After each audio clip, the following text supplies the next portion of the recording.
Number 1.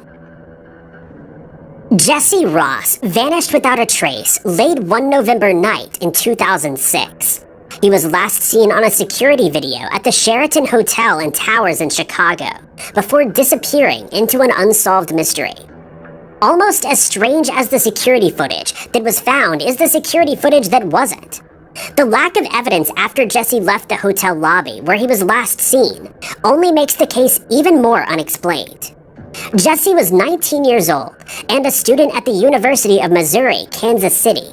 He had just got a job on a morning radio program and had no apparent problems in his life. In 2005, he took part in a mock United Nations event in Chicago. He enjoyed it so much he decided to go again the next year. Most of the trip went as planned, but on the final night of the conference, Jesse disappeared. On the evening of November 20th, there was a party for students who had attended. Alcohol wasn't supposed to be served, but many of the students, including Jesse, drank at the event. Then at 12:30 a.m. the following morning, a mock emergency security council meeting was called, which Jesse attended. Reports of how much Jesse had drunk differ, but most people report Jesse wasn't too intoxicated, though he didn't say much during the meeting. Between 2 and 3 a.m., Jesse told his friend he needed to take a break and left the conference room. He then wandered down to the lower level of the hotel, where he was seen on CCTV walking towards the main doors, and vanished. Most of the entrances and exits of the hotel were covered by security cameras. None picked up Jesse leaving. However, a staff door on the south side wasn't covered by cameras and was permitted to be used by conference goers. If Jesse had left this way, he wouldn't have been seen. But even if Jesse did leave the hotel, what happens next is a mystery. The route back to the hotel where he and the other students from his university were staying was a route lined with bars and expensive shops, all with security cameras. None of the cameras picked up anything that would help explain this unsolved mystery. It's possible Jesse was disoriented due to alcohol and went the other way, or even decided to climb over the 4-foot railing that lined the Chicago River. The following morning, when it was realized Jesse was missing, a search began. Despite the efforts of local police and private investigators brought in by the Ross family, no trace of Jesse has ever been found. Jesse's parents at one point claimed students were told by the university not to speak about the incident, something the university denies. His parents do not believe the police's story that Jesse fell into the river, but do fear that he's no longer alive. Jesse was 5 foot 10 inches tall and weighed 140 pounds. He had red hair that was cut short and wore glasses with dark frames. On the night of his disappearance, he was wearing a white t-shirt, green jacket, and jeans. Anyone with information on this case should contact the Chicago Police Department at 312-744-8266. Number 2. For more than 8 years, the family of Robert Hutchinson has been looking for answers to the unsolved mystery surrounding his disappearance. They fear he is no longer alive, but are no closer to discovering what happened to the missing man than they were the day that he vanished without a trace. Robert was 56 years old when he was last seen on June 23, 2014, in Sunderland, England.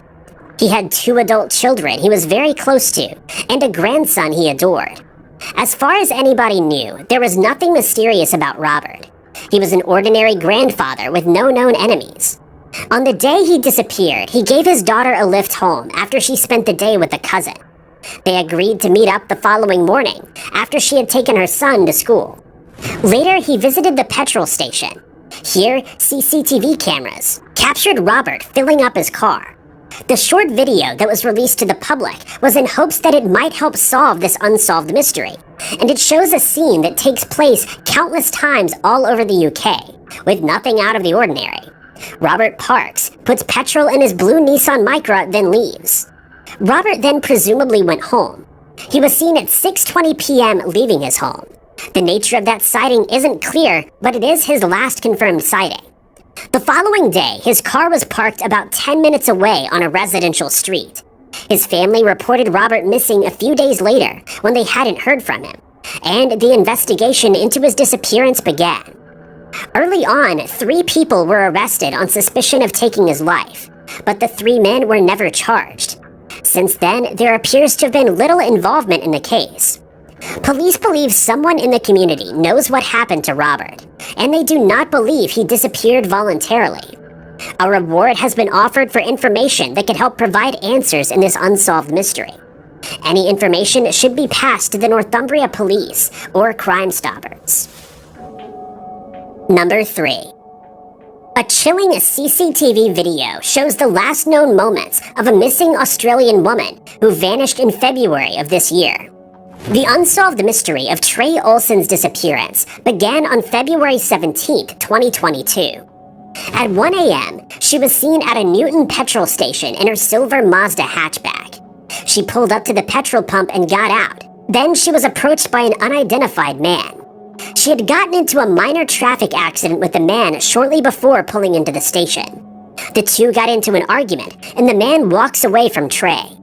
She then continues to fill up her car and pays at the window. At the window, the attendant seems to tell her something Trey wasn't expecting. Then, rather than going straight to her own car, she goes across the parking lot to a red car, which appears to be empty.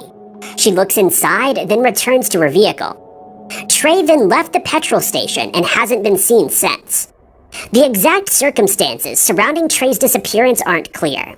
Not much has been made public about Trey's life before she vanished, but her family has revealed they know of no reason why she would be traveling to the Newtown area. Police first appealed for information on February 28th, confirming that her family hadn't heard from her at all since the 17th. 2 days later, her vehicle was found on a rugged road about 20 minutes away from the petrol station. The car had been abandoned on the road, which was only suitable for four-wheel drive vehicles. A search of the area turned up a number of Trey's personal belongings, including toiletries, but Trey remains missing. Police have appealed for anybody who was in the area around the time Trey disappeared to contact authorities via police link at 131-444. They've also called for the owner of a red ute seen on nearby Green Gully Road with its bonnet up around the time of the disappearance to come forward. Trey is described as being 165 centimeters tall, with a slight build, black hair, and brown eyes. Number 4. This unsolved mystery didn't have a lot of information when it first happened, and a lack of publicity in the case hasn't helped that grow. But the chilling door camera video from a home of a missing person is enough to creep most people out. Hop Nguyen disappeared on August 17, 2017.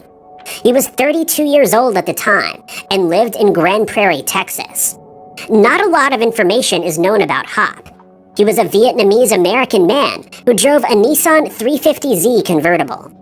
He was last seen at about 10:30 p.m. on the night that he disappeared, driving in that car on State Highway 161, exiting Lower Tarrant Road. At some point, Hop's friends and family realized he was missing. They contacted police, but initially police couldn't find any evidence of foul play.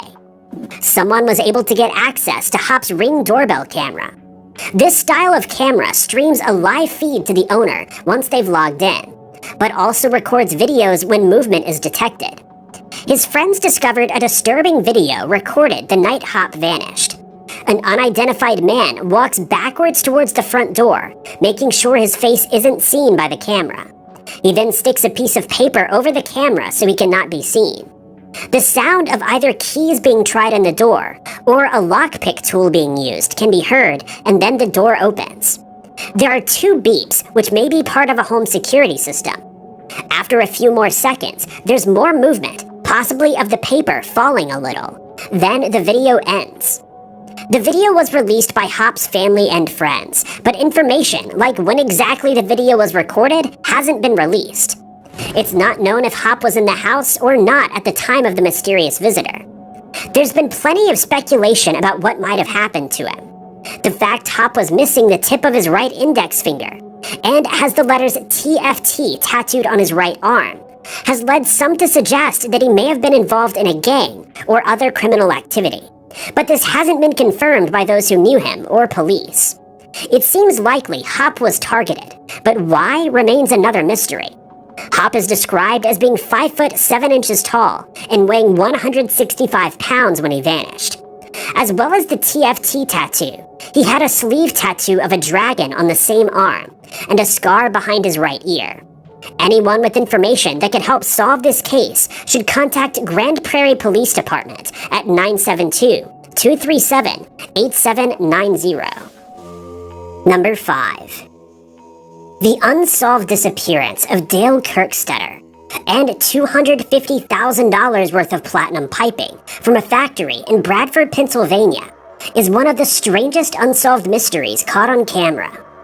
Dale was 50 years old and just 6 months away from retirement when he vanished without a trace during a strange crime. It was September 12, 1987, when the mystery began. Dale had recently been let go from his job in the trade shop at Corning Glassworks plant during a downsizing for the company, and he took on extra shifts as a weekend security guard to help make up the pay difference. Dale arrived for work that evening, about half an hour early. His shift was due to start at 11 p.m., but at 10:30 p.m., he relieved the guard who had been on duty before him. The rest of the workers left not long after Dale arrived, and he was supposed to be alone in the factory for the next 8 hours. At 7 the next morning, another security guard came to take over, but found the factory empty. Dale was missing, but his lunch pail and plant keys were sat on a table inside. Outside, his Jeep was still in the parking lot, with the keys still in the ignition, and a pack of cigarettes inside. At first, Dale's employers thought he had just gone off drinking, but by that evening, they realized something strange had happened. Police were called in to investigate the unsolved mystery. Sniffer dogs followed Dale's scent around the factory, both on his usual rounds route and off towards the kiln, even though Dale wasn't supposed to go near there. A search of the nearby areas turned up no trace of the missing man. Then, police checked the camera footage and were shocked to discover Dale hadn't been alone at all. About 10 minutes after Dale had arrived, a mysterious and unidentified man entered the factory.